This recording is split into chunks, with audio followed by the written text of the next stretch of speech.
All right, joining me now here on the Ari Meirov NFL Show. He is one of my favorite Twitter follows, an offensive line scout, author of the Trench Warfare newsletter, and he also does work for Bleacher Report and Established to Run. It is Brandon Thorn. Brandon, thanks for making the time. The season is here. Thank you for coming on. Yeah, it's my pleasure, man. It's good to finally talk to you, and yeah, I'm happy we were able to coordinate this. Yeah, so this is actually the first time I've ever gotten to really speak to you. But like I said, I've been following you and greatly enjoy everything you put out because it's simple, it's to the point, and you really get to learn about everything that goes on in the trenches. And of course, everything really starts over there when it comes to football. And I really don't believe that fans truly appreciate everything that goes on over there. As someone who just really loves hearing people's stories, before I get into the offensive line and everything, how did you get into doing all of this and to have a passion for it all? Because it really is impressive what you do.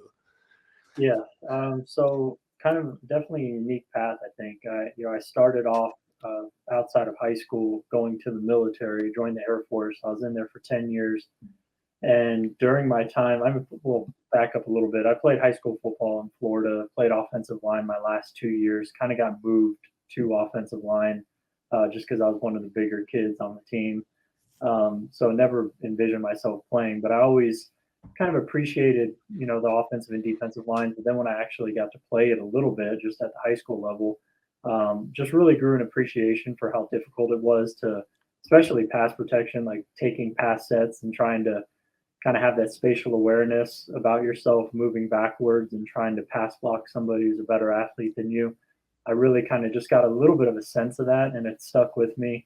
And I've always been just kind of like a diehard football fan, a big Madden player growing up, knew all the rosters and updated them on my own before you could do it online and all this kind of stuff. So I knew offensive linemen and stuff. But I joined the military, and my fandom just really grew into kind of becoming an analyst. And some people along the way gave me some opportunities to write for free. And finally, I had an opportunity to leave the military early. I just met my wife at the time, and that kind of gave me the courage to step out in faith and to pursue my dream, becoming an NFL scout. That's really what I wanted to do. So I left and just started to kind of reach out to people via social media, Twitter. Yeah. My first big kind of break in 2014, 2013 was this guy named Ted Sundquist, who was the former general manager of the Broncos. Yeah. He was a fellow Air Force veteran, and he was living locally in Colorado Springs, where I was living at the time. So just kind of had that connection, reached out to him. I saw he had a website. Nobody was really putting out a lot of content on it, and I asked him if I could put scouting reports on there and like mock drafts and stuff. And then we started a podcast together, and we did that for a year. I met him. I went to a speaking engagement that he had kind of out of nowhere. Went up to him, shook his hand, told him who I was. And yeah, man, he just gave me a big break, taught me a lot about the NFL. And then that led to the scouting academy because I knew I needed kind of a more rigorous approach to scouting and, like kind of a duplicatable process to write things, to convey my thoughts. And that's what Scouting Academy taught me. And man, it just kept leading to things. The Scouting Academy led me to scout for the Senior Bowl through Phil Savage at the time. He hired me to scout for a couple of years there. I got an interview with the New York Jets, and just one thing led to another. And eventually on Twitter, I noticed quickly that there was a big void in offensive and defensive line, especially offensive line analysis. And I figured I have a passion for this. I know a couple guys that know a lot about it, Charles Bentley, Duke Pennywether. So I started picking their brains, going to their events, meeting them, and yeah, just kind of carved out this niche over time, over the last 7-8 years or so. And now I'm doing it full time, and it's been a couple of years, so it's been amazing. It's pretty awesome how you basically combined the entire story here in a few minutes, and it's really awesome because I am someone who also kind of started because of Twitter, and I got to start in 2013 when it wasn't that big, and I was able to basically combine all the news that goes on in the NFL in a very unique way where you get everything in one place and it's been able to grow. I tell everyone who want to do football, and I get so many of these messages, that you have to find a very something unique and a niche. And it sounds like you definitely have that with what you do. And I just remember when I got on Twitter, Ted Sundquist was one of the first people that I used to read his stuff. I remember his Twitter profile picture is probably the same still. It's him in his orange Broncos hat, right? Is that it like right now? Probably. Yeah, it probably is. Like I remember it so well. So it's definitely a unique, and like I said, what you do is so incredible, and I really hope that most fans really delve in and get to see all of it because you really get to learn a lot. And I want to talk to you about some of these offensive lines around the NFL right now as the season is right here around the corner, obviously getting started on Thursday night. I'm going to start off in Dallas because it feels like that's where the latest offensive line news has been coming from. Obviously, Tyron Smith is out. It definitely, the rookie Tyler Smith is likely going to start week one against Tampa Bay. And then they bring in the 40-year-old Jason Peters, who clearly showed he has some gas left in the tank last season with Chicago. When you combine all of that just happened in Dallas, what was your reaction and how do you expect all of this to play out over there? Yeah. So first, losing Tyron Smith, obviously a huge blow because not only do you lose a very good left tackle, but you also have to bump out your rookie left guard. You don't have to, but their decision is to bump him out after a really solid preseason. I thought at left guard. I don't know if that was the ideal thing to do, but I think long term they probably want him to play left, so they're going to get kind of like a baptism by fire kind of scenario here against the Bucks and Todd Bowles and that hyper aggressive blitz heavy defense. I mean, it's I can't envision it going super well, but especially because left guard now is Connor McGovern, another fairly inexperienced guy. So that was a huge loss. But I think signing Jason Peters is really going to help them. There's a case to be made that Peters was as good as Tyron Smith last year. I kind of lean Tyron still a little bit, but I mean, it's close. There's a discussion. So, I initially had them in my top 10 for my rankings for Establish the Run, pretty high up as well with Tyron. And then without him, bumped them down to 20. And now with Jason Peters, they're kind of closer up there again. I think they're one of the probably 10 best units in the league. When Peters actually gets out there and assuming he's, how he looked last year, I think Tyler Smith has a lot of promise at left guard. Left tackle, it's just going to be a little bit more difficult because of who he's going to be playing next to, and just he hasn't practiced there since minicamp, I don't think. So, yeah, there's a lot going on in Dallas right now, a lot of turmoil, I think. Yeah, the Cowboys exclusively played him at left guard throughout OTAs and training camp until the Tyron Smith injury. But how big is it for the rookie now that he essentially has Jason Peters and Tyron Smith there with him basically as mentors? And I believe the plan for him is to be their future left tackle whenever they eventually move on for Tyron Smith. So having those two guys, two future Hall of Famers, how big is that for him? I mean, I think it's huge. It's hard to overstate that. I mean, you have that much experience in the room to lean on and draw from, and Tyron and Jason Peters. I mean, that's gosh, what is that like 35 years or something, maybe more experience in the NFL, and not just experience, but very high level experience, Hall of Fame type of experience as well. So, not just the quantity, but the quality of it is just you can't beat it.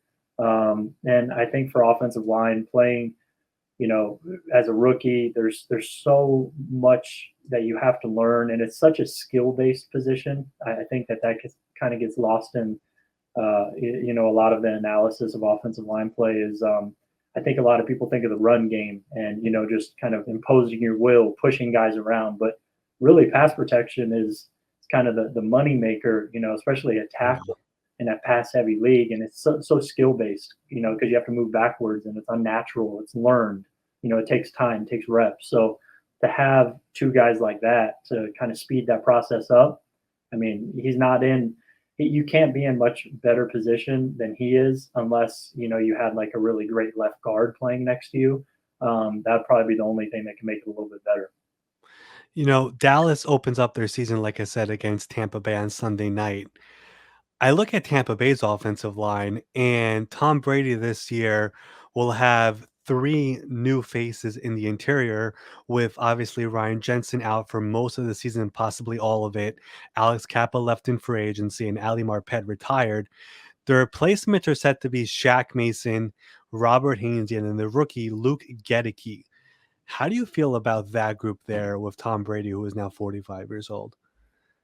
Yeah, so I really like Shaq Mason. I think that's probably going to be an upgrade over Alex Kappa, especially in the run game. But Shaq Mason's been, I think, one of the five best right guards for the last several years. And I think he's probably going to be that again. So I really like that. But then the other two positions are major downgrades. I think there's promise there. Don't get me wrong, but that's more of a long-term play. Mhm. Short term, I think it's going to be pretty rough. It's going to be much different than the last couple of years. I think that's safe to say. Losing Ryan Jensen, who I think is the best center in the league, but certainly one of the two best with Jason Kelsey. I think those are kind of the top guys. You're losing a true tone-setting presence on at the pivot at center. That you just can't replace that. Robert Hainsey is a much different type of player as well. He's a little undersized. Jensen is massive. So you're losing just this tangible presence in the middle in pass protection and the run game that it's just going to be a big downgrade. Even though I like Hainsey long term, it's just there's going to be some rocky moments. And then starting a rookie in place of Ali Marpet, who retired, who I thought was one of the two or three best left guards in football. Again, just a big downgrade, even though there's promise there for long term, prospects. So it's Brady's going to see as much interior pressure as he's seen in a while, and we know how that can affect all quarterbacks, but especially Brady. So to me, it's pretty concerning. We'll see how it goes. There's some other good players there, obviously, with Tristan Wurtz and Donovan Smith, but those two interior spots, they definitely worry me. Yeah, Brady, when he came back, the first call he made was to Ryan Jensen, and they, of course, re signed him in free agency when some people thought he could end up leaving if Tom was not there. But of course, now they will not have him for most of the season and possibly all. You mentioned Tristan Wirtz, and you mentioned before how hard it is to learn as a rookie to play offensive line. What he's done so far in 2 years, starting every single game, all 33 games, he was voted first team All Pro last year. From all the years that you've been watching this, is it fair to say that his start of his career through 2 years is some of the best you've seen in recent memory for a right tackle? I can't think of one better. Yeah, he would be the top guy. Just the things that you outlined, being available for every game. I don't even know if he's missed a snap necessarily. He may have, but I don't even know if he has. So just the availability factor is obviously big for any position, especially offensive line, with how much guys get dinged up. So to be available, to be durable, to play at a high level consistently is just so impressive. He has everything that you could want in an offensive tackle from a physical trait standpoint, technique, coming from Iowa. He just kind of the perfect, background for an offensive lineman. Freak athlete, coached at Iowa, elite wrestler, freak in the weight room, all the intangibles, a lovable guy in terms of teammate, all that kind of stuff. It's like he's kind of a once in a decade or more type of player. So yeah, to me, he's one of the two or three best right tackles in football, and I don't see that changing anytime soon. And it's crazy to think about, but he was the fourth offensive tackle taken a couple of years ago in that draft. Andrew Thomas was first, Jedrick Wills, I believe, was second, then Mekhi Becton, and then Tristan Wirth, who Tampa Bay traded up one spot to get him. And he has been amazing for them ever since he got there and ever since Tom Brady got there as well in that same offseason. Let me stick to the state of Florida and go to the Dolphins for a second because they made a bunch of additions this offseason as well, including that offensive line, which has struggled, let's just put it that way, in these last few years. The addition of Teron Armstead, who I believe is your second rated left tackle in your rankings, and then Connor Williams as well, it'll be huge. I mean, how much of an upgrade are you anticipating in Miami with this new and improved offensive line? I mean, I think it's pretty significant, but you have to add some context to that as well, based on how they were the last couple of years, which you kind of alluded to it. But doing the rankings for all 32 units for the last 3 years for establishing the run, I can kind of specify here. I think they were one of the two or three bottom units the last couple years, and now I think they have opportunity to be more below average, in the 20s. And that's kind of how I see that, which is significant. It is a big improvement from being just a unit that you have to win in spite of. Now I think they could be a unit that you can win with. Maybe not necessarily because of, but having a unit you can win with would be a huge upgrade for them. They do still have some clear weaknesses that could kind of derail this, and that's on the right side, especially right tackle and Austin Jackson, who's moving over there after playing left tackle and left guard his first couple years in the league. Granted, he came in as like a 20 or 21-year-old player, so he's very young still, could still improve, but that's a big wild card that could really kind of derail things. But I think Teron Armstead in this system, especially Mike McDaniel run game, you saw what he kind of did in putting Trent Williams in those positions to succeed and maximize his skill set the last couple of years. I think we're going to see something similar with Teron because he's one of the few guys that can actually replicate some of the things that Trent Williams can do, especially in the run game. He's one of the more athletic tackles in the game. Plus, he's strong and powerful. He's really elite when he's on the field and playing. That's just kind of the thing. I think he's averaged about 12 games, 11 or 12 games over the last 4 or 5 years. So, he's typically dinged up. But in this system, I think he can have an All-Pro caliber year, and hopefully they can kind of scheme around some of their weaknesses. If Mike McDaniel can adopt some of those abilities from Kyle Shanahan and his mastery of being able to do that, I think this line you can win with. But again, there's some question marks still, but trending in the right direction. Yeah, Teron Armstead, one of the things that when Sean Payton stepped away this offseason that he mentioned was Teron Armstead also is one of the best leaders I've ever had in the Saints locker room. And now that it's coming over to Miami, I know that Robert Hunt, their guard, has been raving about Teron Armstead and the little things that he's been bringing to that offensive line room, essentially a player and a coach in there for them. You mentioned Austin Jackson flipping from the left side to the right side. I feel like everybody throws that around that, oh, he just flipping sides. How difficult is the idea of going from the left side to the right side? Because it also came up in the draft with Evan Neal and Charles Cross that, fine, if we have a left tackle, move them to the right side or vice versa. Is that as easy as people are making it sound? No, it really isn't. I mean, it is easier for some guys than others, but I think generally speaking, it's usually pretty difficult and it takes time. It takes reps, especially live reps. Doing it on air is one thing, but then doing it in a high stress situation of a game, that's another. And it typically just takes time. Some guys can eventually do it, some guys can never do it. So it really depends. I think the best way to describe it and the most basic way to understand it is just how you write. If you write, with your right hand and you have to switch to the left, just imagine, how awkward that feels because you're using your non-dominant side.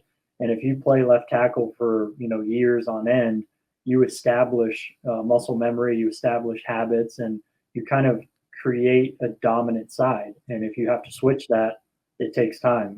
It's awkward. So, yeah, I think that's probably the best way to describe it. And with Austin Jackson specifically, he's young enough to where you think he could probably do it and kind of grow into it. But considering he was not very good on the left side and he played that in college as well, you're probably, you have to overcome a lot of hurdles here, I think, for him to actually turn into a functional starter, and maybe even more, hopefully. But yeah, it's definitely there's going to be a learning curve there, and Yeah. we'll see how it goes. Having Teron to lean on again for general offensive line knowledge and questions and stuff is going to be helpful, but it's going to be a very difficult switch, I think. Yeah, we mentioned that 2020 offensive tackle class before. Austin Jackson was actually the fifth one taken in that draft after Tristan Wurtz, who was fourth, like we mentioned before. You mentioned Trent Williams before, and one of the things that I really enjoy watching from your timeline is whenever you post any Trent Williams video because he's clearly very special. He actually graded 97.8 on PFF last year, which is the highest grade ever given to any player in PFF's history. I guess if you could put it into words, what makes Trent Williams so different and truly a special talent at that position? Yeah, you have to start with the physical ability and just the blend of size, explosiveness, and just fluidity, agility.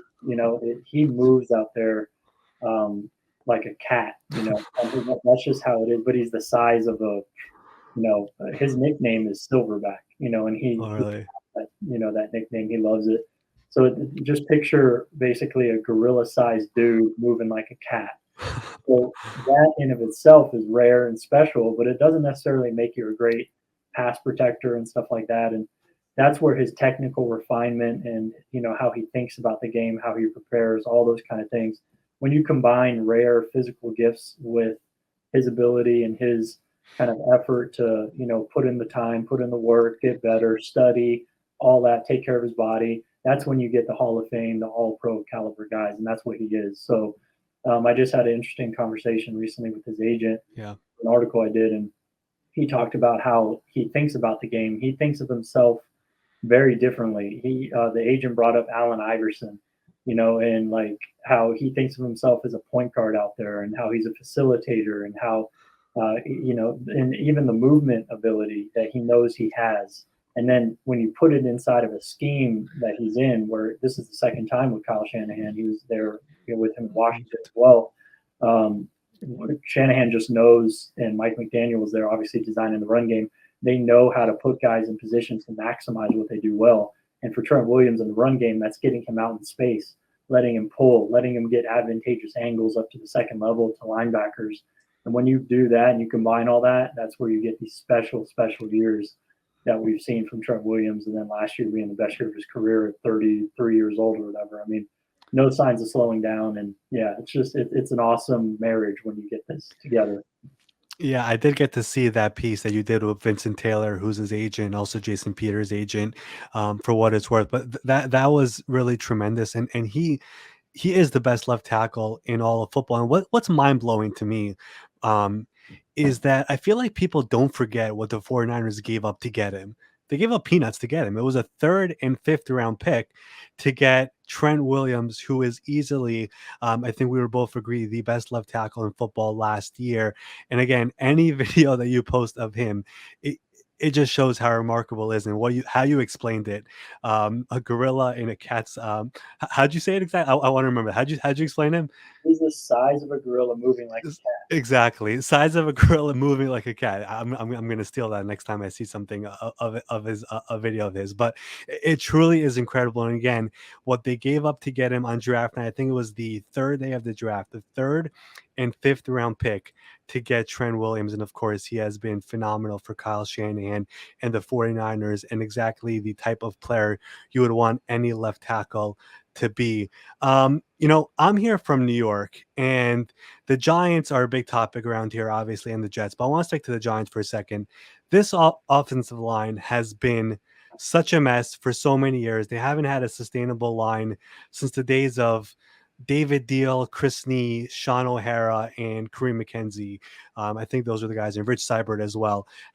How do you feel about them this year, where we have Evan Neal coming in, Mark Lewinsky coming in, John Feliciano coming in, and of course, Andrew Thomas in his third year? We saw some improvements out of him last year until he got hurt.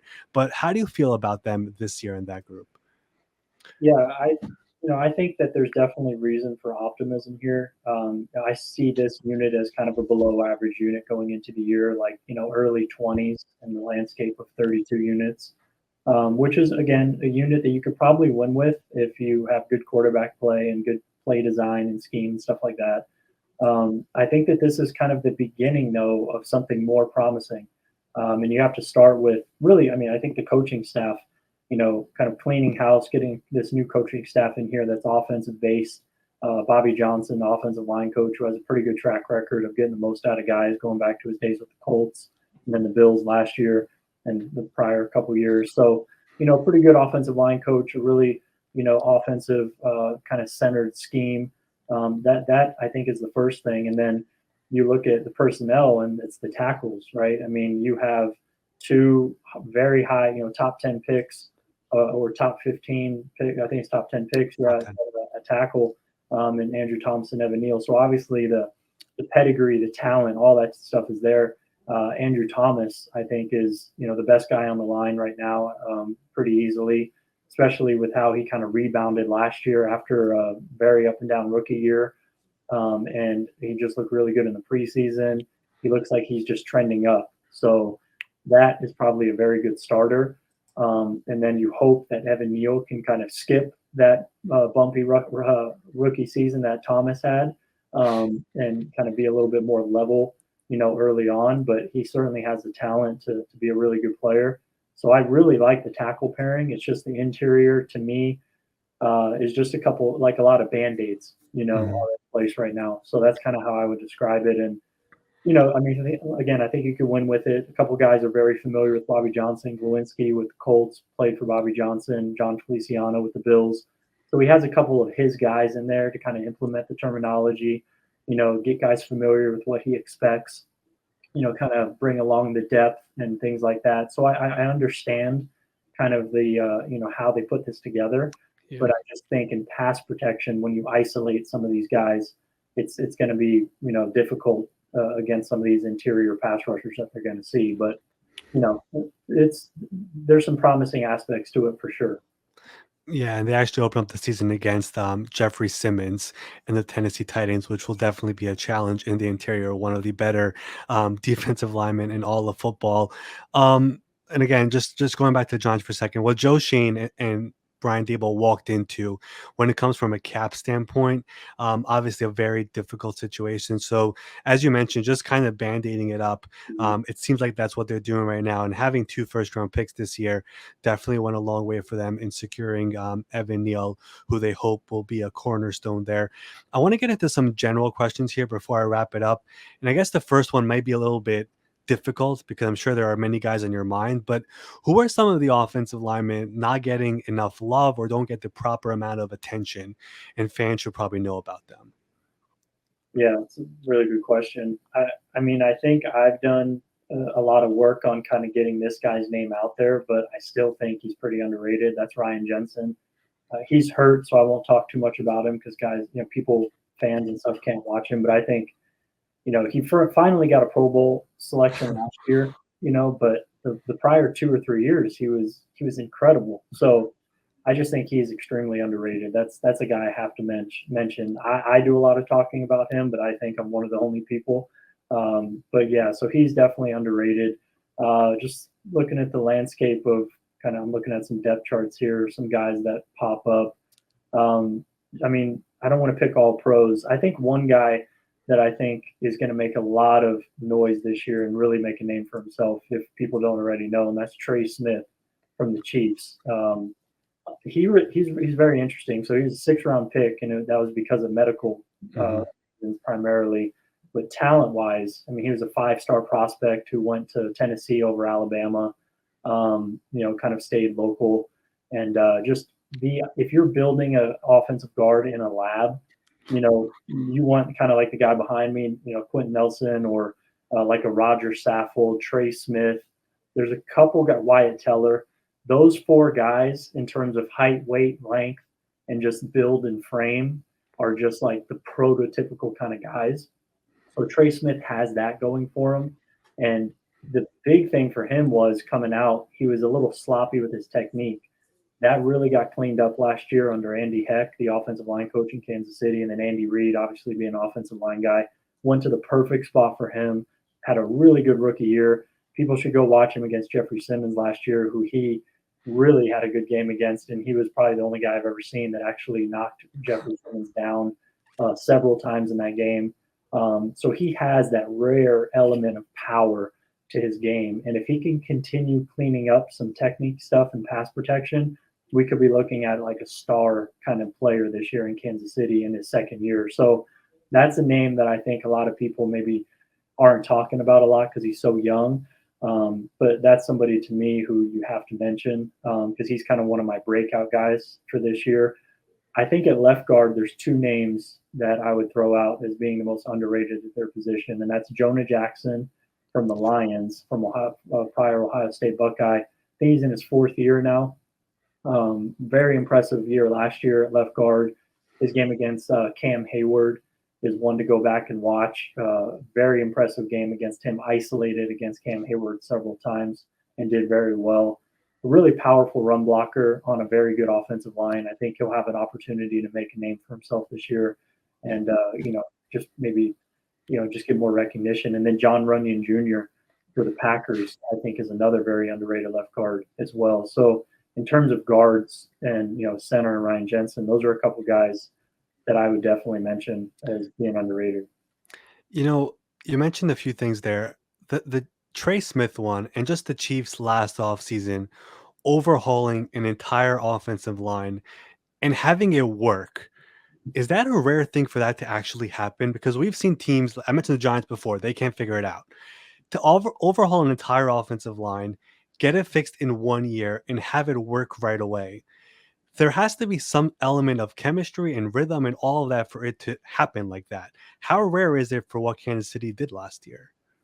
I think it's very rare. I think Buffalo the year before in 2019 or 2020 was it? They did something similar, but I think it was just four starters. But yeah, it's very rare. There's not a lot of examples that I could think of, especially all five. That's just I can't think of one off the top of my head that went well.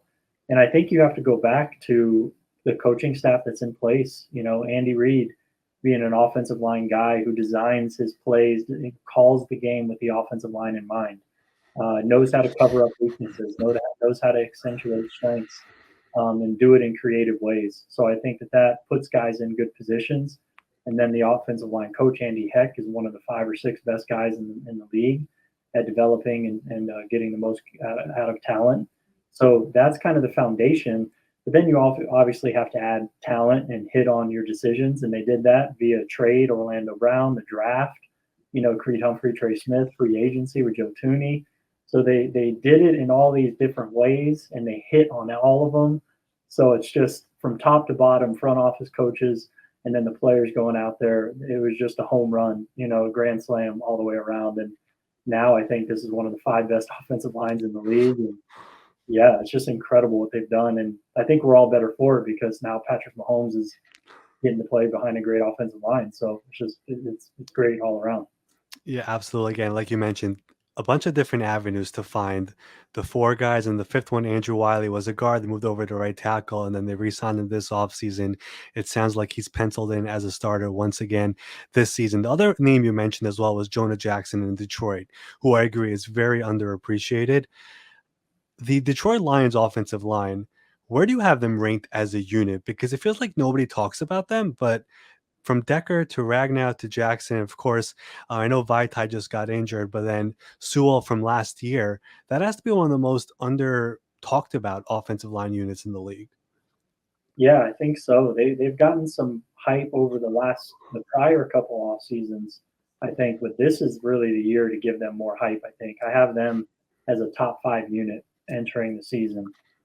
So you mentioned the names. Vaitai going down does hurt, I think, especially what he brings in the run game.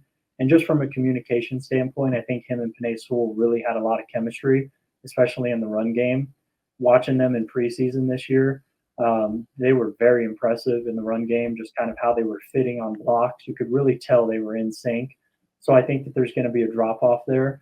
But Vaitai was the 5th best offensive lineman on the unit at the same time. So if you want anybody to miss some time, he'd be the guy. Obviously, you don't want anybody to, but yeah. So it could be worse for sure. The 4 best players are still going to be out there, and there's just so much talent here, man. I mean, you have a top 5 center probably in Frank Ragnow, top 6 at worst. Decker's a top half left tackle. Jonah Jackson's I think a top 10 left guard, and then Penei Sewell's a top 10, top 15 right tackle who could be a top 3 or 4 right tackle this year. He's 21 years old. Yeah, so there's talent. There's a good mix of youth and kind of veteran presences here. There's just a lot of talent here. It's just kind of undeniable at this point. They just have to stay healthy. Yeah, I don't think they've had the chance of having all of them on the field at the same time. Last year, that was the case, and it looks like starting this year, it'll be the same thing now that Vaitai is out for at least the first 4 games of the year and possibly more. But definitely one of those. I think everyone watching Hard Knocks this year definitely fell in love with the Lions, but not much offensive line love, however, and No, that's something that I was not proud of because I really believe that is one of the most under talked about ones in the league, and you clearly just confirmed that based off what you've been watching. Last one here for me before I wrap this up, and it's not even about this season, but Joe Thomas becomes eligible for the Hall of Fame next year. Is he going to be a first ballot Hall of Famer? I hope so. If he's not a first ballot Hall of Famer, I don't know who is. I mean, there's no case against it that I can think of. Yeah, I mean, like, I'm just trying to go back. I remember when he had that consecutive snap streak. Does he still have it? Is that his record still? Yeah, I don't think that one's getting touched anytime soon. Mitchell Schwartz was second place, and his is Right. obviously broken. So I don't even know who the next guy is at this point. And I know Jake Matthews has the game streak right now in terms of Yeah. consecutive starts, but I don't think the snap streak is there. I'm not sure though, but yeah, I don't think that one's getting broken for a while. Right. Over 10,000 consecutive snaps played. And it's just crazy to think about because the last when he went down, that was his final game. That was it for him. I mean, nobody expected that because everyone was talking about that the streak basically that entire season. And then he goes down. I believe it was a triceps injury, and then he just retires after the season, and that is it. And now we're already 5 years later, and he'll be eligible for the Hall of Fame this coming year. The thing is, Darrell Revis and Dwight Freeney are also eligible for the first time this year. I'm really curious to see how this all pans out because I agree with you. I think he should be a first ballot Hall of Famer. Just seeing how the voters have voted in recent years and the way they think that if somebody has been waiting too long, we'll put him in now and wait another year. I think you're right. I think he should be a first ballot Hall of Famer, but definitely one to keep an eye on here this season. Once we start having those cut downs with the votes, I think it goes from a long list of modern era players, eventually to 25 to 15, and then eventually the final vote of 5 players. I'm very curious. One of the storylines I actually want to see what happens this year to see if Joe Thomas gets into the Hall of Fame. All right, everyone can follow Brandon here on Twitter. It is at Brandon Thorn NFL, and everyone should go ahead and subscribe to your Trent Wurtz newsletter on Substack as well. A very easy way for you to become a smarter football fan. Brandon, this was very informative, very enlightening. Thank you for coming on, and we'll love to do it again here some point in the season. Yeah, thank you for having me, man. Anytime.